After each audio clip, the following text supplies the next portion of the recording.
Hi అండి. ఈరోజు నేను సెహరీకి గోంగూర ఎగ్ కర్రీ చేస్తున్నాను. సూపర్గా ఉంటుందన్నమాట. నేను ఎలా చేశాను అనేది చూద్దామా ఇప్పుడు.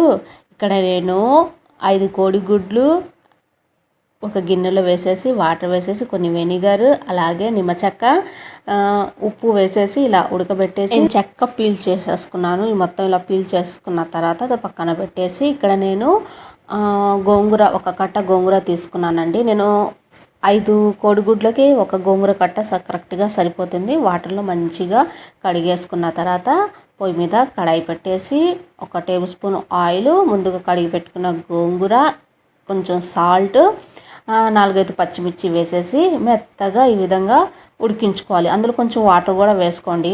పచ్చిమిర్చి కాబట్టి తొందరగా ఉడకదు. పచ్చిమిర్చి ఉడకాలనుకుంటే కొన్ని వాటర్ వేసేసి మెత్తగా ఒక 3-5 నిమిషాల వరకు ఉడికించుకోవాలి. ఇలా ఉడికించుకున్న తర్వాత అది చల్లారేలోగా పక్కన పెట్టుకున్నాను. ఇక్కడ నేను ఎగ్స్ అనేవి ఫ్రై చేస్తున్నాను. కడాయిలో ఆయిల్ వేసేసి ఉప్పు, పసుపు, కారం వేసేసి ఒక 2-3 నిమిషాల వరకు మంచిగా మీడియం ఫ్లేమ్లో ఫ్రై అనేది చేసుకున్నాను ఎగ్స్. సో ఎగ్స్ కూడా మంచిగా ఫ్రై అయిపోయాయి. ఎగ్స్ అనేవి పక్కన పెట్టుకున్న తర్వాత వేరే ఒక గిన్నె పెట్టేసి అందులో 2-3 టేబుల్ స్పూన్లు ఆయిల్, జీలకర్ర, కరివేపాకు, ఎండుమిర్చి,